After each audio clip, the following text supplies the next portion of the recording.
আসসালামু আলাইকুম সবাইকে। আজকে আমি যখন ভিডিওটা রেকর্ড করতেছি অলরেডি বুয়েট প্রিলির রেজাল্ট দিছে মেবি বিকাল কি সন্ধ্যার দিকে। অ্যান্ড আমি প্রিলির রেজাল্ট নিয়ে খুব একটা বদার না ছিলামও না, এই কারণে আমি এক্স্যাক্টলি টাইমটাও জানি না যে কখন রেজাল্ট দিছে। আমরা আমাদের চ্যানেল থেকে বা কোনো অফিসিয়াল জায়গা থেকে কোনোভাবে ঘটা করে পোস্ট করি নাই যে প্রিলির রেজাল্ট দিছে দেখো, খুব একটা করি নাই। বাট এই ভিডিওটাতে যে কথাগুলো বলতেছি এই কথাগুলো তোমার মাথায় যদি তুমি ঢুকাইতে পারো, জাস্ট এই স্টোরি লাইনটা শুনলে তুমি এটার ভিতরে বুঝবা যে আমি কেন প্রিলি নিয়ে বদার না, এবং প্রিলি নিয়ে বদার না থাকার মেইন রিজনটা কি। এটা যদি তুমি বুঝতে পারো সামনের দিনটা অনেক বেশি কাজে আসবে। তো বিকাল সন্ধ্যা সন্ধ্যা হবে মনে হয় 6টার কাছাকাছি টাইম থেকে আমাদের হটলাইনে হোয়াটসঅ্যাপে ভয়াবহ লেভেলে কল আসা শুরু করে, এবং র্যান্ডম বিভিন্ন নাম্বার থেকে। তো যে জিনিসটা ঘটে, আমরা কিন্তু আমাদের হোয়াটসঅ্যাপে যে থাকে যারা থাকে তাদেরকে কিন্তু আমরা কল রিসিভ করতে অ্যালাউ করি না। এটা মূলত আমাদের স্টুডেন্টদের সিকিউরিটির জন্য, কারণ হোয়াটসঅ্যাপের কল কিন্তু রেকর্ড করা যায় না। তো হোয়াটসঅ্যাপের কল আমরা রিসিভ করতে নিষেধ করি, কারণ আমরা চাই যেন প্রত্যেকটা কনভারসেশনের একটা রেকর্ড কপি থাকুক। যেহেতু আমরা এখনও খুব ছোট প্রতিষ্ঠান, বাট আমি কোয়ালিটি এনশোর করার জন্য চেষ্টা করতেছি প্রত্যেকটা কনভারসেশনের থ্রু দিয়ে যেন আমি কিংবা আমারই কোনো একজন প্রতিনিধি যাইতে পারে, সো দ্যাট প্রপার একটা সার্ভিস পাওয়া যায়। একটি স্টুডেন্ট যখনই সে কোর্সে ভর্তি হচ্ছে, যে কোনো কোর্সে বা যে কোনো গাইডলাইনে, সে যেন যথাসম্ভব প্রপার গাইডলাইনটা পায়, এই জিনিসটা মনিটর করার জন্য আমরা কনভারসেশনগুলো রেকর্ড করি। সো দ্যাটস আমরা টেক্সট প্রেফার করি, কল না। তো যখন অ্যাবনর্মাল স্কেলে কল আসে তখন আমি জেনারেলি ধরে নিছি স্বাভাবিকভাবেই যে এত কল কেন। তখন আমি ভাবছি কি কোনো খারাপ কিছু হইলো কিনা, বা এমন কিছু কি কোনো নেগেটিভ কিছু হইতেছে, বা কোনো স্টুডেন্ট ঢুকতে পারতেছে না কোর্সে, এরকম কিছু। তো রিসিভ করা যখন শুরু করলাম একটার পর একটা, আমি তখন I myself took the access. আমার কাছে অ্যাক্সেস থাকে মূলত, বাট আমি হোয়াটসঅ্যাপটাকে নোটিফিকেশন অফ করে রাখি, কারণ আমি হটলাইনে সময় দিলে তোমাদেরকে সার্ভিস দিতে পারবো না। সত্যি কথা যেটা, অনেক থাকে, পার ডে মনে হয় 300-400-র উপরে থাকে এখন। তো যখন কলগুলো আসলাম এক একটা করে কল ধরতেছি, সবার সাথে কথা হইতেছে, আর বলতেছে ভাই প্রিলিতে চান্স পাইছি। পেইড স্টুডেন্ট, আনপেইড স্টুডেন্ট মিলানো, ঠিক আছে, মানে সবাই পেইড এমন না, আনপেইডও আছে। বাট পেইড অনেক বেশি ছিল, কারণ আমাদেরকে কল দিচ্ছে, অবভিয়াসলি পেইড হবে, পেটি নর্মাল জিনিস। এখন আমি অনেককে ডিজার্টেন করছি, একজন দুইজন বা মনে হয় 5-6জন, যাদেরকে নিয়ে আমি খুব বেশি একদম কনফার্ম থাকে না এরকম প্রত্যেকবার, মানে একদম মানে ভাগ্যে খুব খারাপ কিছু না থাকলে এর হয়ে যাবে। এদেরকে বাদে মোটামুটি ওভারঅল আমি সবাইকে একটা কথা বলছি, ভাই প্রিলিতে হয়ে গেছে, বাদ দাও, এরা নিয়ে এত প্যারা খায়ও না। প্রিলি মানে আহামরি কিছু না, মানে এটা হয়ে গেলে আহামরি, না হয়ে গেলে মানে কিছু হইতেছে না লাইফে, এমন না। প্রিলি নিয়ে পেন খাও না কেন, কথাটা একটু বুঝো, শোনার চেষ্টা করো। প্রিলি, বিশেষ করে বুয়েট প্রিলি, আর বেশ বড় একটা ফ্যাসিনেশনের জায়গা, বেশ বড় একটা মানে অ্যামেজমেন্ট কাজ করে ভাই, যে ভাই বুয়েট তো BUET. But the thing is, BUET প্রিলিতে একটা মানুষ যদি চান্স পাওয়া যায়, সে বুয়েটের হাফ হয়েও যায় নাই, এটা সত্য কথা, তোমার শুনতে খারাপ লাগতেছে, বাট সে হাফ হয়েও যায় নাই। That is basically I would say 20% of BUET, মানে 80% রিটেনে পড়ে আছে। কারণ প্রিলিতে যদি কারো কপালে খুব খারাপ কিছু না থাকে, আমার যতটুকু আইডিয়া প্রিলিতে প্রায় 70-80% স্টুডেন্টই টিকে যায়, রিটার্নের জন্য বসতে পারে সে। হ্যাঁ মানে হ্যাঁ, একদম কারো কপাল খুব খারাপ, ইন দ্যাট কেস সিনারিও এই ঘটনাটা ঘটতে পারে, সে তোমার পিলিতে চান্স পেল না, হতে পারে। হ্যাঁ আমি বলতেছি, পাওয়া না পাওয়া নিয়ে বলতেছি, সব কিছু নিয়ে আসবে।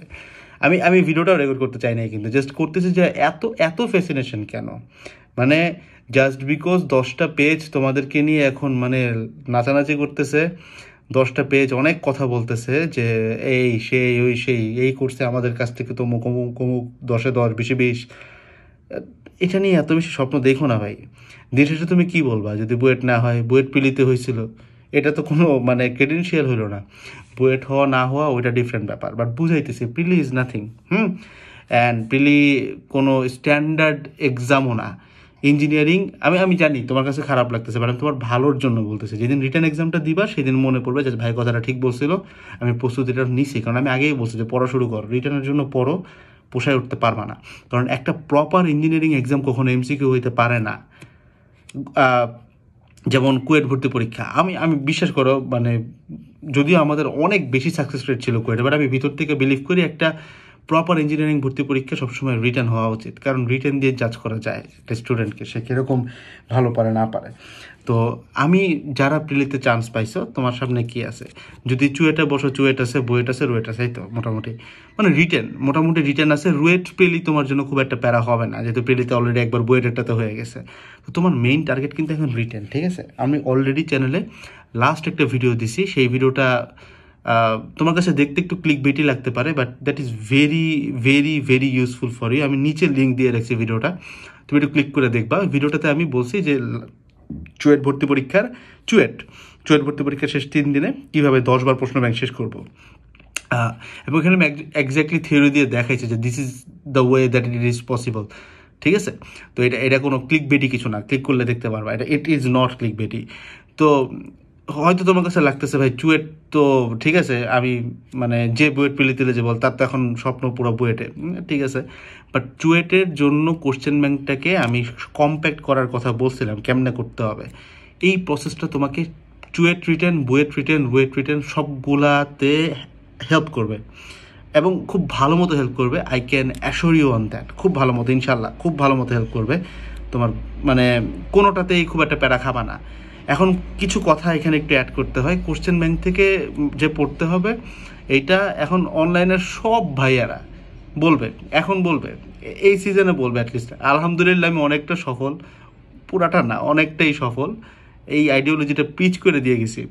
আমি জানি না মানে কতটুকু পিচ করতে পারছি, ছোট্ট মানুষটা আমি ভাই, বাট চেষ্টা করছি অনেকটা যে ওই স্টুডেন্টগুলোর পাশে দাঁড়ানো যারা খুব বড় কিছু দেখতে পারে না বা অনেক কিছু জানতে পারে না, যারা জাস্ট চান্স চায়, সিট চায়। সো কোশ্চেন ব্যাংক তো পড়তে হবে। এখন পরীক্ষার আগের রাতে তো ভাই এত বড় জিনিসটা পড়া সম্ভব না, এটাকে ছোটো করতে হবে না? তো ছোটো করতে হলে কি ভাই কোর্স কিনতে হবে? না না, কোর্স কিনতে হবে না, সবাই কোর্স কিনবে, সবাই কোর্স কিনতে পারবে। তোমার আমলে থাকলে আমিও মনে হয় না মানে 700-800 টাকার কোর্স কিনতেও আমার খুব বাধ্য। অনেকে আছে, ফিনান্সিয়াল কন্ডিশন সবার সেম না, তুমি if you can afford it আলহামদুলিল্লাহ, but if can not afford it it's okay. So ওই যে কীভাবে করবো, এটাকে ছোটো করবো কীভাবে, এটার জন্য আমি একটা ফ্রি ভিডিও দিয়ে রাখছি। তো যারা বুয়েট প্রিলিতে এলিজিবল হয়ে গেছো, মানে প্রিলিতে টিকছো, রিটেনে বসবা, তোমরা ভিডিওটা দেখবা কেন? তোমার সামনে রিটেন ভর্তি পরীক্ষার জন্য। যারা প্রিলিতে এলিজিবল হও নাই, বিশ্বাস করো কিচ্ছু যায় না লাইফ থেকে, কিচ্ছু যায় নাই। প্রিলিতে এলিজিবল হওয়া মানে বুয়েটে চান্স পাও না, অ্যান্ড বুয়েটে চান্স পাওয়া মানে লাইফ না, সিম্পল। তো তোমার সামনে তাহলে চুয়েট আছে, তোমার সামনে তাহলে রুয়েট আছে, সাস্ট আছে, অনেকগুলো আছে। তো ওইটার জন্য তো রিটেন প্রেপ নিতে হচ্ছে তোমার, বুয়েট, চুয়েট, রুয়েট এগুলোর জন্য, রাইট? তো রিটেন প্রেপটা নেওয়ার জন্য তোমাকে এই জিনিসটা কম্প্যাক্ট করতে হবে, ছোট্ট করতে হবে। এটা ছোট্ট না করলে পরীক্ষার আগের রাতে পোষাইতে পারবে না, এত বড় জিনিসটা শেষ করা সম্ভব না, তাই না? এবং তুমি ওই যে দ্রাবক নিষ্কাশনের একটা কনসেপ্ট বারবার আমি বলছি আমার পেইড ক্লাসগুলোতে, এটা হচ্ছে একটা জিনিস 10 বার নিষ্কাশন করলে যতটুকু দ্রাবক পাবা ওইটাকে কম কম করে নিয়ে 50 বার করলে বেশি পাবা, বেটার পাবা। এটা বেসিক কেমিস্ট্রির ফর্মুলা, এটা লাইফের ক্ষেত্রেও সত্য। এই পুরো জিনিসটা একবার দেখার চেয়ে এটাকে ছোট্ট করো, ছোট্ট করে 10 বার 20 বার দেখো, অনেক কাজে আসবে। তো ওইটা ফ্রি ভিডিও দেখতে তোমার টাকা লাগে না, এমনিতেও তুমি ওই বলিউড গান দেখো, শর্টস দেখো, রিলস দেখো, আমরা সবাই প্রচুর খারাপ ভাই, আমরা সবাই এইগুলোতে টাইম কাটাই, যে যত যাই বলি, আমারও অনেক সময় চলে যায় শর্টসে, রিলসে চলে যায়। তো ওইখান থেকে হইলেও অ্যাটলিস্ট 10টা মিনিট বাঁচায় ভিডিওটা দেখো, আমি ফ্রিতে দেখাইছি ভাই, free tips, and that is effective. I can assure you এটা ইফেক্টিভ, কাজে আসবে। এই কাজটা আমরা কুয়েটে করছি, বুয়েট প্রিলিতে করছি, চুয়েট, রুয়েট, বুয়েট সবখানে করছি। ভিডিও দেখতে টাকা দেওয়া লাগে না, ইউটিউবকে টাকা দেওয়া লাগে না, বাসায় যদি ওয়াইফাই থাকে ফ্রিতে ভিডিওটা দেখে ফেলাও, টোটাল গাইডলাইনটা দেওয়া আছে। আর যারা স্পেসিফিক গাইডলাইন দরকার, যেমন রুয়েটের জন্য কী করবো, চুয়েটের জন্য কী করবো, ওই ভিডিওগুলো আমি নিচে একটা করে লিঙ্ক করে দিয়ে রাখছি। তোমার এই ভিডিওটাতে জাস্ট আমি ভিডিওগুলো একসাথে করে দিলাম আর কি, একটু দেখে ফেলাও। এই ভিডিওগুলো দেখতে তোমাকে একটা পয়সাও পে করতে হবে না, তোমার একটা ইনভেস্টমেন্ট হিসেবে জাস্ট সময় থেকে 10টা মিনিট নিয়ে প্লিজ ভাই ভিডিওগুলো দেখো, this will work for you. প্রিলির মানে আনন্দে মাইতো না, দিস ইজ লিটারালি নাথিং, এটা জাস্ট একটা মরিচিকা। তুমি কষ্ট পাবা তাই আমি বলতেছি না, বাট যদি তুমি আমার আপন ভাই হইতে, আচ্ছা বলেই ফেলাই, তোমরা আমার হয়তো একদম ডিরেক্ট আপন ভাই না, but I do really care for you guys.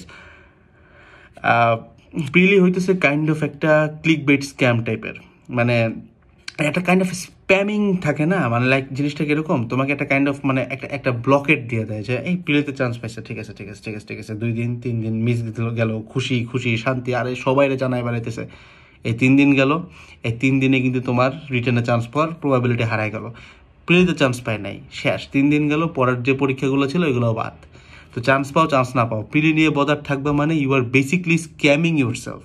তুমি তোমার সময়টা জাস্ট নষ্ট করতেছো। দিস ইজ লিটারেলি নাথিং ভাই। মানুষ বিসিএস এর রিটেনের টিকার পরেও কথা কইতে পারে না, ভাই না টিকার পরে, টিকার আগ পর্যন্ত। আর আমরা কীভাবে সামান্য একটা প্রিলিতে চান্স পাই এত পাগল হই? হ্যাঁ অবশ্যই কৃতজ্ঞ থাকতে হবে, বাট এটা নিয়ে উল্লাস করার দরকার নেই। হ্যাঁ তোমরা আমাকে ফোন দিয়ে জানাইছো, আলহামদুলিল্লাহ, আমি খুব পছন্দ করছি, ভালো লাগছে আমার। ঠিক আছে, এভরিথিং ইজ ফাইন, বাট জিনিসটা নিয়ে খুব বেশি ফ্যাসিনেশন করুন। আমার কাছে কেন জানি লাগছে এবার অনেকে এটা নিয়ে একটু বেশি ফ্যাসিনেটেড, প্রিলিত হয়ে গেছে। আমি জানি না কেন, বাট হইতেছে, এটা নিয়ে কেন করতেছে এরকম।